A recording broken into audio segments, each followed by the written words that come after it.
이 부분에서 좀 많이 무너지세요, 사람들이. 지금은 그렇게 하시면은 망합니다.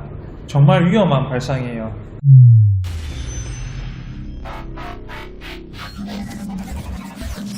먼저 공방 창업을 하기 위해서는 제품 판매 위주로 할 것인지 아니면 교육을 위주로 할 것인지를 선택을 하셔야 됩니다. 교육도 내가 해본 경험이 없고 전반적인 커리큘럼도 안 짜진 상황에서 제품 판매까지 한다 하시면은 교육 개발 그리고 교육 준비도 하셔야 되고 또 나머지 시간에는 제품 판매까지 제품 제작까지 또 준비를 하셔야 돼요.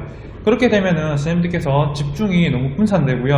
하루 3시간 교육을 하기 위해서는 적어도 3배 4배 이상의 시간을 들여서 교육 준비를 하셔야 됩니다. 저는 적어도 3시간 수업을 준비를 하면은 일주일 전부터 교육 준비를 하고요. 거의 일주일이나 시간이 많이 소비가 돼요. 그래서 저는 교육 준비를 할 때는 제품 제작을 아예 안 합니다. 왜냐하면 집중도가 떨어지기 때문에. 그만큼 그 교육 짜기도 바쁜데 제품 판매도 한다. 저는 솔직히 100% 내가 만족할 수 있는 제품이 나올 수 없다라고 저는 얘기를 해요. 두 번째로 이제 고려해야 될 사항들은 이제 우리가 제품 판매를 할 건지 교육을 할 건지를 정했기 때문에 우리가 수익원을 정했습니다. 그럼 그 수익원에 맞는 장소를 골라주셔야 되는데 그냥 아무 장소를 고르시면 안 되고 수익을 내기 위한 효율적이고 합리적인 장소를 선정을 하셔야 됩니다. 만약에 내가 제품 위주라면은 굳이 역세권 앞이나 큰 도로 앞 또는 버스 정류장 앞 같은 월세도 비싸고 권리금도 비싸고 보증금도 비싼 그런 장소를 구할 필요는 없을 거라고 저는 생각을 하고 있어요. 내 제품을 구매하고자 하는 그런 소비자들은 약간 변두리에 있더라도 찾아와서 구매를 합니다. 반대로 교육을 위주로 하시는 분들이라면은 최대한 지하철역이나 버스 정류장, 아무튼 교통편이 편한 곳으로 조금 구하시는 걸 추천을 해드립니다. 그리고 특히 제가 이건 경험담인데 비 오거나 눈 오거나 태풍 불거나 날이 덥거나 그리고 조금만 날이 흐려도 학생분들의 결석률이 상당히 높아집니다. 그거는 바로 선생님들께서 수익이 떨어진다는 거고 그리고 그 안 오신 학생분들에 대해서는 또 보충 수업을 해줘야 되잖아요. 그럼 내가 또 그런 보충 수업 시간을 개인적으로 빼야 돼요. 자, 근데 아까 인테리어 말씀을 하셨죠. 근데 인테리어 같은 경우는 교육업에서는 크게 투자를 많이 안 하셔도 된다라고 생각을 해요.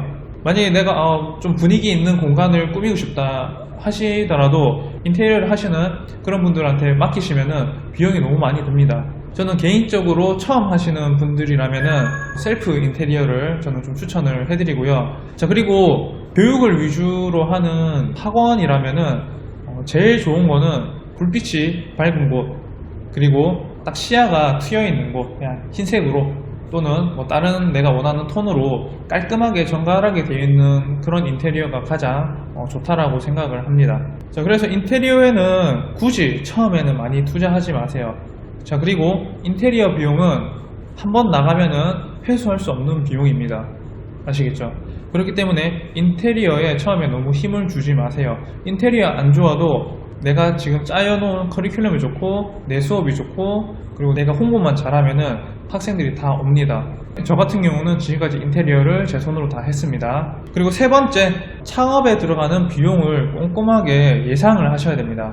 보통 이제 창업 예상을 하시면은 비용을 보증금, 권리금, 그리고 뭐 인테리어 비용, 그리고 어느 정도 도구 구비하는 비용, 그리고 뭐 책상도 다 인테리어라고 할게요. 그래서 인테리어에 들어가는 비용까지밖에 생각을 안 하시는데 실제로 더 고려해야 하실 부분들은 내가 운영을 했을 때 6개월 동안 버틸 수 있는 여유 자금이 있으셔야 됩니다. 근데 여유 자금 하면은 얼마를 생각을 하세요? 월세만 생각을 하시죠. 월세만 생각을 하시면 안 되고요. 월세가 있고요. 그 다음에 전기비, 수도비, 자, 그리고 요거는 좀 잘 모르시는 분들이 있던데 간판세도 나갑니다. 주기적으로. 자, 내가 홍보를 하기 위해서 밖에 간판을 달았어요. 그러면 상반기, 하반기별로 또 간판세가 나갑니다. 그리고 또 한 가지가 더 있어요. 뭐냐면은 내가 지금 상업을 하고 있는 이 건물 밑에 또는 앞에 있는 지하수 있죠. 지하 하수구.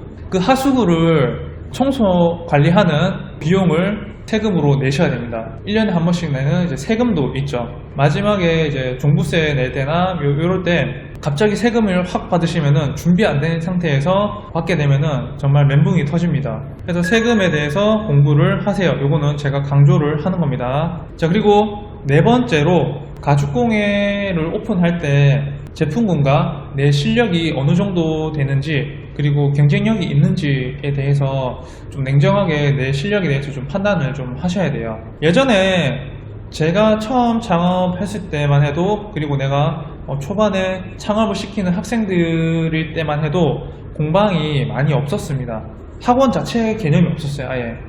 그리고 공방 자체도 많이 없었기 때문에 조금만 만들면은 경쟁력 있게 창업을 하고, 그리고 저한테 배우면서 다시 배운 거를 자기 연습을 해서 다시 수업을 열고 그 학생들 가르치고 이런 식으로 가능했었습니다. 지금은 그렇게 하시면은 망합니다. 정말 위험한 발상이에요. 내가 만든 커리큘럼, 이 제품군 자체가 소비자를 끌어들일 수 있는지, 그리고 내가 계속해서 다양한 제품, 교육 상품들, 그리고 제품들을 만들어낼 수 있는지에 대해서 내 스스로에 대해서 한번 체크리스트를 만들어 가지고 한번 확인을 해보셔야 됩니다. 냉정하게. 이 부분에서 좀 많이 무너지세요, 사람들이. 선생님께서 창업을 하시려면은 적어도 10가지 이상의 구도를 파악을 하고 자율적으로 만드실 수 있고, 거기에 더해서 PR기, 그 다음에 미신기도 자율적으로 다루실 수 있고, 어느 정도 수리를 할 수 있고, 그리고 기본적인 디자인 지식이 있으셔야 오픈이 가능합니다. 제일 중요한 거는 살아남기 위해서는 경쟁력이 가장 중요하다고 생각을 합니다. 그리고 다섯 번째로 내가 정말 이 직업군을 사랑하고 즐길 수 있는지에 대해서 조금 판단을 하셔야 됩니다. 취미로 즐길 때와 이게 업이 되었을 때는 완전히 그 무게감이 달라집니다. 이 부분에서 나중에 기분 좋게 창업을 하셨다가 내가 원하는 만큼 수익이 안 나오고, 그리고 내가 원했던 그런 이상향이 이루어지지 않았을 때 사람들이 많이 그만둡니다. 실제로 지금 내가 배우고 있는 이 순간과, 그리고 내가 공방 오픈을 했을 때의 순간은 내가 할애하는 시간이 확실하게 다르다 보시면 돼요. 취미로 했을 때는 오직 나한테 투자, 그리고 오픈을 했을 때는 내 시간이 확 줄어들고 우리의 고객들한테 내 시간을 할애를 해야 됩니다.